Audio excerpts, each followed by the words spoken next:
Hello guys, how are you everybody. आप कैसे हैं? मैं जानता हूं कि आप सभी लोग अच्छे होंगे।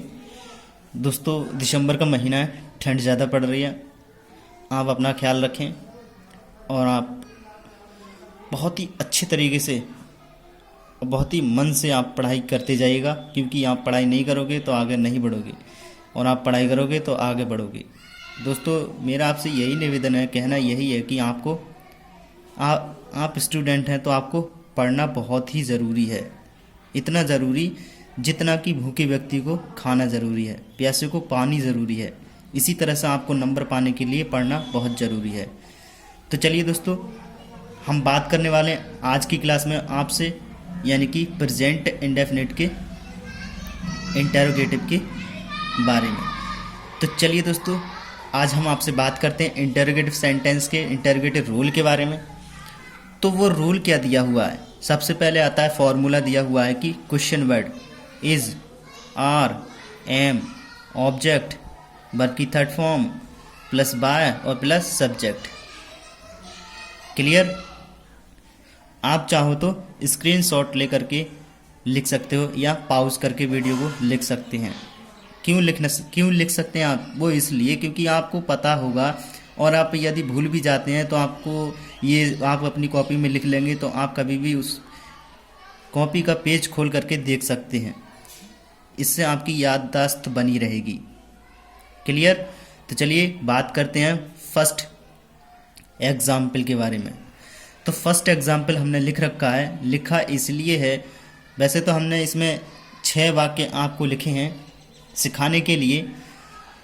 तो हम जो आपको वाक्य लिखते हैं वो लिखते इसलिए है क्योंकि हमारी वीडियो बहुत लंबी हो सकती थी और हम वीडियो लंबी नहीं करना चाहते। ठीक है? तो चलिए, does the boy write a letter. Hindi अर्थ क्या है इसका? डज मतलब क्या, द बॉय लड़का, ए मतलब एक, और लेटर पत्र, और राइट लिखता है। क्लियर? तो इसका हिंदी अर्थ पूरा क्या हो गया कि क्या लड़का एक पत्र लिखता है? क्या लड़का एक पत्र लिखता है? तो यहाँ पर हमने पैसिव वॉइस में चेंज किया है। इसे पैसिव में चेंज करने के लिए यहाँ पर दिया हुआ है, अगर क्वेश्चन वर्ड है तो आप लगाएंगे, नहीं है तो यहाँ से बनाना स्टार्ट करेंगे। तो यहाँ पर दिया हुआ है कि हम यहाँ पर डज था, हमने ये क्या है, प्रेजेंट इंडेफिनिट का इंटेरोगेटिव है, इसे प्रेजेंट कॉन्टिन्यूअस में और वो भी इंटेरोगेटिव में चेंज करेंगे। तो जाहिर सी बात है हम इज लेकर के आएंगे। यहाँ पर आ गया, यह यहाँ पर डू होता तो यहाँ पर हम आर लेकर के आते। क्लियर? तो चलिए, यहाँ पर ये क्या है, ए लेटर हमारा ऑब्जेक्ट है। ओके, हमारा ऑब्जेक्ट आ गया, ये रहा ऑब्जेक्ट। उसके बाद वर्ब की थर्ड फॉर्म, जैसा कि आप सभी लोग जानते हैं, वर्ब की थर्ड फॉर्म क्या है? ये होता है राइट, मानी फर्स्ट फॉर्म होती है, और रिटन वर्ब की थर्ड फॉर्म होती है। क्लियर? और बाय लगाएंगे दोबारा के लिए, तो बाय आ गया, द बॉय सबसे पहले। यानी कहने का मतलब ये है, हमारा जब पैसिव वॉइस और एक्टिव वॉइस होता है तो हम यहाँ पर ऑब्जेक्ट पहले लेकर आते हैं, सब्जेक्ट बाद में, और यहाँ पर सब्जेक्ट पहले होता है, ऑब्जेक्ट बाद में। क्लियर? चलिए यहाँ पर बता देते हैं इसका हिंदी अर्थ। इसका हिंदी अर्थ हो गया, क्या लड़के द्वारा लिखा गया पत्र है? क्या लड़के द्वारा लिखा गया पत्र है? क्लियर? चलिए नेक्स्ट वाक्य पे आते हैं, do they love me. Do they love me क्या होगा इसका हिंदी अर्थ? इसका हिंदी अर्थ हो गया, क्या वे मुझसे प्यार करते हैं? प्रेजेंट कौन से का है? इंडेफिनिट का इंटेरोगेटिव, और यहाँ पर ये क्या है? प्रेजेंट कॉन्टिन्यूअस का इंटेरोगेटिव। क्लियर? चेंज किया है पैसिव में। सबसे पहले डू की जगह एम आया है, जैसा कि हमने आपको बताया था। उसके बाद में मी को हमने सब्जेक्ट माना है आई, जैसा कि लिखा हुआ देख पा रहे हैं आप। और लव्ड वर्ब की थर्ड फॉर्म, बाय जैसा कि फॉर्मूले के हिसाब से ही चलेंगे। और देम क्यों आया, क्योंकि दे है, दे को देम में चेंज कर देते हैं। यदि हम डायरेक्ट इनडायरेक्ट भी बनाते हैं उसमें भी कर देंगे, और पैसिव वॉइस बनाते हैं उसमें भी कर देंगे। क्लियर। तो am I loved by them, क्या हुआ, क्या मैं उनसे प्यार करता था या करती थी। यहाँ पर बात चल रही है कि क्या वे मुझसे प्यार करते हैं या करती है। बात एक ही कही जा रही है, लेकिन कहने का हमारा तरीका बदल गया है। क्लियर। चलिए नेक्स्ट थर्ड वाक्य है, when do you eat me food. When मानी कब, डू सही क्रिया है, यू मानी तुम या आप, ईट मानी खाते हो, फूड मानी खाना। क्लियर। मी मानी होता है मुझे। तो दोस्तों यहाँ पर इसका हिंदी अर्थ हो गया,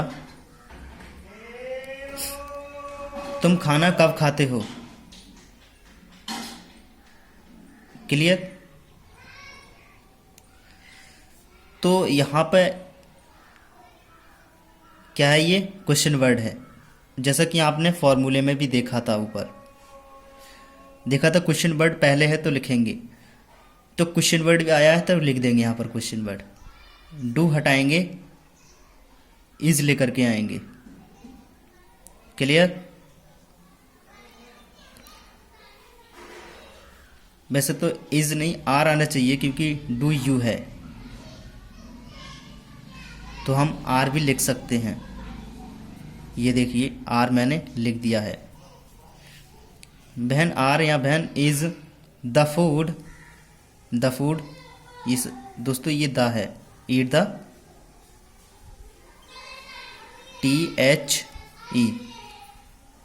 THE मतलब द फूड। तो द फूड आ गया हमारा ऑब्जेक्ट, ईटन मतलब खाया, बाय द्वारा, और यू मानी आपकी। तो दोस्तों थोड़ी सी यहाँ पर मिस्टेक हो गई थी, कोई बात नहीं, हो जाती है। तो चलिए यहाँ पर इसका हिंदी अर्थ देख लेते हैं और जान लेते हैं कि इसका हिंदी अर्थ क्या होगा। तो यहाँ पर हिंदी अर्थ हो गया इसका कि आपके द्वारा खाया जाने वाला भोजन कब है, या आपके द्वारा कब भोजन खाया जाता है। क्लियर। और यहाँ पर बात चल रही है कि तुम खाना कब खाते हो। बात एक ही कही गई है, लेकिन बात थोड़ी बदल गई है, कहने का तरीका बदल गया है। तो चलिए बात करते हैं नेक्स्ट। यहाँ पर लिखा हुआ है 4 सेंटेंस हमारा कि why does he beat my brother. इसका हिंदी अर्थ हो गया, वह मेरे भाई को क्यों पीटता है। वह मेरे भाई को क्यों पीटता है। भाई मानी क्यों, डज आई क्रिया, ही मानी वह, बीट मानी पीटता है, माई मानी मेरे, ब्रदर मानी भाई को। क्लियर। तो इसे कैसे बनाएंगे, सबसे पहले क्या लेकर के आएंगे, तो क्वेश्चन वर्ड हमारा, तो भाई आ गया, इज आया इसलिए क्योंकि ही है, एक ही बात है। उसके बाद में माई आ गया, ब्रदर, माई ब्रदर यानी कि गया हमारा ऑब्जेक्ट है, ऑब्जेक्ट आ गया माई ब्रदर। बीटन क्यों आया, बीटन इसलिए आया क्योंकि बीट क्या है, वर्ब की फर्स्ट फॉर्म है, यहाँ पर हमें चेंज करनी है वर्ब की थर्ड फॉर्म में। क्लियर। बाय जैसा कि आप सभी लोग जानते हैं, और हिम, ही को चेंज किया है हिम में। Why is my brother beaten by him. इसका हिंदी अर्थ क्या हो गया, वो हो गया मेरे भाई ने उसे क्यों पीटा, या इस तरह से भी कह सकते हैं कि मेरे भाई ने उसके द्वारा क्यों पीटा जाता है, या मेरे भाई को उसके द्वारा क्यों पीटा जाता है। और यहाँ पर कहने का तरीका है कि यानी कि मेरे भाई, वह मेरे भाई को क्यों पीटता है, वह मेरे भाई को क्यों पीटता है। और यहाँ पर कह रहा है कि मेरे भाई ने उसे क्यों पीटा है, या उसके द्वारा क्यों पीटा जाता है। क्लियर। बात एक ही कही गई है, तरीका अलग है थोड़ा। तो चलिए बात कर लेते हैं 5 सेंटेंस के बारे में। लिखा हुआ है कि who teach you English, who teach you English. Who मानी कौन, टीच मानी पढ़ाता है, यू मानी आपको, इंग्लिश मानी इंग्लिश या अंग्रेजी। आपको अंग्रेजी कौन पढ़ाता है। तो ये सेंटेंस जो है 2 तरीके से बन सकता है। तो दोनों तरीके से हमने आपको बना कर दिखाया है। और हम ये जो फर्स्ट आपको नज़र आ रहा है इसका आपको हिंदी अर्थ बताएंगे एक का। कहने का मतलब यह है कि एक ही बात कही जा रही है लेकिन तरीका अलग है। सेंटेंस 2 तरह से बन सकते हैं। तो यहाँ पर लिखा हुआ है कि by whom are you taught English. यदि हु का सेंटेंस आता है तो उसे बाय से बनाना स्टार्ट करते हैं। उसी के हिसाब से हम सहायक क्रिया और अपना सेंटेंस बनाएंगे। तो आर आ गया यू के हिसाब से, ठीक है। यू, यू क्या है हमारा ऑब्जेक्ट, क्लियर। टॉट क्या है वर्ब की 3rd form, teach, taught verb की 3rd form, English, English. By whom are you taught English, इसका हिंदी अर्थ हो गया यानी कि किसके द्वारा आपको अंग्रेजी पढ़ाई जाती है या सिखाई जाती है। किसके द्वारा, बाय होम किसके द्वारा आपको अंग्रेजी पढ़ाई जाती है, क्लियर। और यहाँ पर बात की जा रही है कि आपको अंग्रेजी कौन पढ़ाता है। चलिए नेक्स्ट वाक्य के बारे में बात करते हैं आपसे। हमारी क्लास का लास्ट वाक्य है does the cat drink milk. Does the cat drink milk. Does मानी क्या, द कैट मानी बिल्ली, ड्रिंक मानी पीती है, द मिल्क या मिल्क दूध। क्या बिल्ली दूध पीती है, क्लियर। इसे पेसिव वॉइस में चेंज करेंगे तो कैसे, तो इज मतलब क्या, द मिल्क दूध ड्रंक पिया जा रहा है या पिया जाता है बाय द कैट बिल्ली की। क्या बिल्ली या बिल्ली द्वारा दूध पिया जाता है, क्या बिल्ली द्वारा दूध पिया जाता है। और यहाँ पर बात चल रही है कि क्या बिल्ली दूध पीती है। बात एक ही कही जा रही है लेकिन कहने का तरीका बदल गया है। सो गाइस, मैं जानता हूँ कि आपको ये वीडियो अच्छी लगी होगी। अच्छी लगे तो लाइक करना, चैनल को सब्सक्राइब करना अगर नए हैं तो, और दोस्तों अपने दोस्तों में शेयर कर देना। और दोस्तों आप पढ़ने का तरीका और मेथड मत भूलना। दोस्तों आपके लिए जानकारी है सिर्फ कि आप अच्छे से पढ़ें और अच्छे से याद करें और अच्छे से सीखें। तो दोस्तों आज की क्लास कैसी लगी आप अपने दिल की बात मुझसे शेयर कर सकते हैं कमेंट बॉक्स में लिख के। तो दोस्तों चलिए नेक्स्ट वीडियो मिलते हैं। धन्यवाद।